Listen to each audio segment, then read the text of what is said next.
at the NICON 2025 conference, and what we're doing is we're bringing system leaders and innovators and entrepreneurs together to bridge the gap. We've got so many fantastic solutions and expertise in the room, and we obviously have a need within our health and social care system, so it makes sense to bring the two together. And I'm joined now by Dr. Paul Rice, the Chief Digital Information Officer for the Department of Health, and it is so great to meet you. Absolutely fantastic. I've been hearing a lot about you, all good things. So I'll start off with my first question, and it's tell us a bit about who you are and what you do, and yeah, just where you're up to with things at the moment, because I know you're just new in post. Thanks, Jennifer, and thanks for the opportunity to have a chat this morning. Yeah, I came back to the province at the start of June this year, so I probably have to get away from counting days into months now, really. The Chief Digital Information Officer portfolio is a bit of the clues in the title. There's a range of digital assets that we have across the province that actually the foundations that have been put in over the last couple of years are the envy of many. So colleagues will be familiar with the Encompass programme and the extent to which all 5 trusts across the province from the 8th of May this year had gone live with a comprehensive electronic patient record that encompasses, as the word would, no pun intended or every pun intended, acute care, mental health, community, and adult social care, prison health's on its way, and children's social care is on its way. Is that a wee bit later? That makes us a world first, apparently just ahead of Singapore in terms of one nation using that system. We have a comprehensive programme to match that up that looks at what's going on in our core HR systems, our finance systems, and our procurement systems, called Equip, so it's on its way.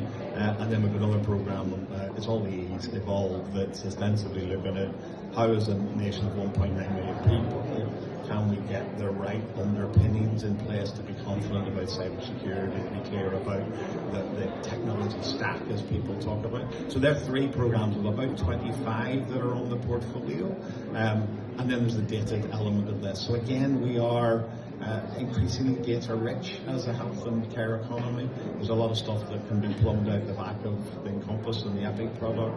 There's a long-standing relationship with general practice and their information in the province, and a product called GPIP that means that we can pull all of that information together and ask some really interesting questions, and so on and so forth. So there's digital and data at the heart of what I do every day, and then there's this innovation where I think your previous speaker, him and I are twins. The research and innovation portfolio requires the heft of the universities and the heft of the academic disciplines, but one of the frustrations, which I'm sure we'll turn to, is the extent to which for entrepreneurs in Northern Ireland it's been hard to move from what you might call bench to bedside. So it's been good to get those concepts up and running. What it's been harder to see is a profit in your own land, and often colleagues having to go overseas to sort of complete that commercial. So I say commercial, and then we turn to this, but that's a part of the job that is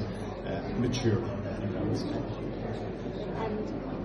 In your conversations with entrepreneurs, then, what have you been hearing in terms of some of the challenges that they've been facing, and is there anything in particular that you think, yeah, we can fix that? We have to see a line of sight here. So I'm always cautious about the fact that I think we should draw from other places. I think we should, I have probably a couple of maxims, make some new mistakes, stand on the shoulders of giants, those sort of philosophies. But I'm also very cautious about saying, in England they do this, and therefore there'll be an absolute drop and run with this. However, I do think over the last decade we've seen mechanisms emerge across the water, and some with colleagues at the HSE in the south, that have taken the question of how do we get the best of the skill set from the university, how do we understand their KPIs, what matters for them as a set of thought leaders and of experts and specialists. And academic health partner models have emerged across the water to that effect. What they've then seen is that it's essential to take that to the next level of commerciality, to effectively create a mechanism or a resource that helps with some of those things that are not frictionless currently. So how do you know about best procurement law? How do you know about market opportunities? How do you know about... So again, we're actively exploring on the back of the strengths that we've got here with an organisation like Iran, whether the Health Innovation Network model from across the water is one that we can again adapt and adopt in some measure. The last stage of this is still about the pull factor from the trusts. So how ultimately do we get to that last stage? I think that's probably the most immature at this stage. I think that's not a reflection on the immaturity of the trust. It's a reflection of the 1,001 things that they are occupied in an operational context on a day-to-day basis. It's about having a bit of headspace to think about how things could be done differently. So going forward, those conversations are the ones, in addition to the other two, that we really need to lean on and emphasise. I think we will look at governance mechanisms. So again, our trusts don't necessarily have a place around the executive or board table fully behind the question of how do they bring innovation into what they do. The important thing for me as well is to sort of broaden our horizon of innovation. I absolutely understand where we need to be clinically, and we need to have clinical expertise driving that. But from my experience over 25, 30 years of a career, much of the frustrations and challenges are in the operational side and the administrative side of our processes. So I think that's somewhere we can do something different. The other thing I think that the reset plan is fundamentally reframing is the role of our citizens in relation to all of what we do in the health and care system. We need to have an active research community of citizens who are interested in participating in some of this work.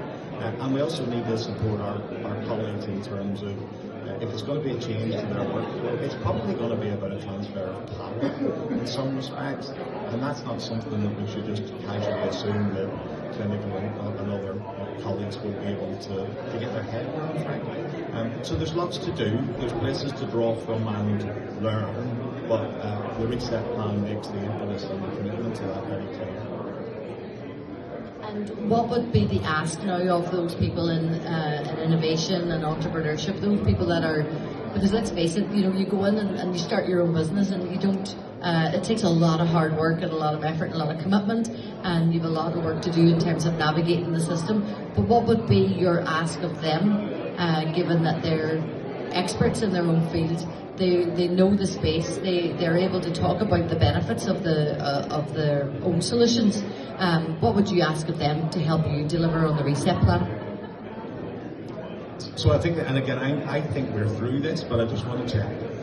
There's something fundamentally about so Field of Dreams. People are familiar with that Kevin Costner movie. If you build it, they will come. That is not the underpinning philosophy. I think that should apply to entrepreneurship. Every now and then there is that absolutely era-defining thought that can change the game. Most of the time, you need to get in under the context in which you're trying to support the change and truly understand that. It seems to me that I've got a solution looking for a problem ain't going to get picked up anywhere. And it's got to be all of those models of co-creation. It's got to be all of that sense of if I don't have it, can I get access to behavioural insights and other disciplines that make sure that the opportunity I'm presenting to ultimately the health and care organisation that's going to adopt that it aligns to and meets the problem that they're currently facing. You used a word earlier on, concierge. I think fundamentally that is our responsibility to some extent, a concierge service to help people through, but there has to be a bit of discipline, a bit of co-creation, a bit of commitment at the outset to say this might be an absolutely brilliant idea. How do I understand in depth that it's going to make the change that I think it can make in the context in which and the culture in which it's going to be delivered? And I suppose that's what NICON's about over the next 2 days. The 13 entrepreneurs that are joining us today and tomorrow are going to be talking to the users, talking to the procurement people, talking to the commissioners, and they're going to be able to do that product market fit, because we spend a lot of time talking about it has to actually deliver on whatever the problem is, the challenge is, and it has to make a difference. So I think being able to take it to that next step then and look at the procurement side of things, do you think there will be clear and obvious routes in for this, so that it would be through whatever portal or whatever that they're, after the consultation, that you're able to say, okay, we're looking for this solution, it's going to be potentially rolled out across the whole of the north? Is that that's another area I think when you chat to some of the people here today that they'll be talking about, they still don't really know where do I go next. You know, if I've proven it works. What's your thoughts on that frameworks and procurement side of things? So I don't know if we can do concierges and matchmaking, and I don't know how many different images we can throw at people this morning, but that has to be a function. There has to be an intelligent function that sits and says, now we fully understand, or you fully understand your product, how do we make that market fit? There is a context here. Northern Ireland is a context, rightly because of our heritage, that means that we probably ask questions in some degree of depth that are not perhaps posed in relation to procurement in other contexts. I don't think that should be an obstacle, but I think we should be, it's the loop that understands that picking that up. So it's the health and wealth dynamic here. You know, the Perm Secretary has been very clear about the extent to which we need high value, high skilled jobs in Northern Ireland. We need to have opportunities created and seeded and then scaled. That is the job of work that we've got to do. It's that frictionless piece. It's procurement advice. It's somebody at your shoulder to navigate you through whatever the constraints are that we inevitably have to work within. We do not have a set of performance measures that currently go, how long is that taking? It would be interesting going forward to understand from all the experience of these guys in this room and you historically, just how many times you sort of, your energy as an entrepreneur nearly expired because fundamentally it's too long and too hard. We need to get smarter and more smart.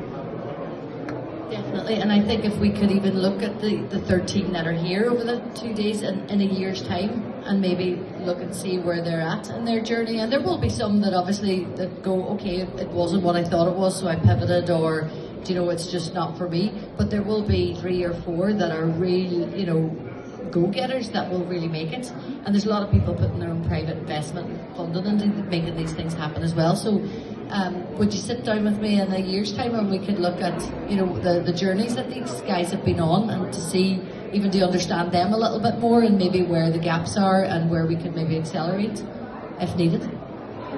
No, absolutely follow. I mean, I think we should talk to Heather afterwards. Heather does everything, I think.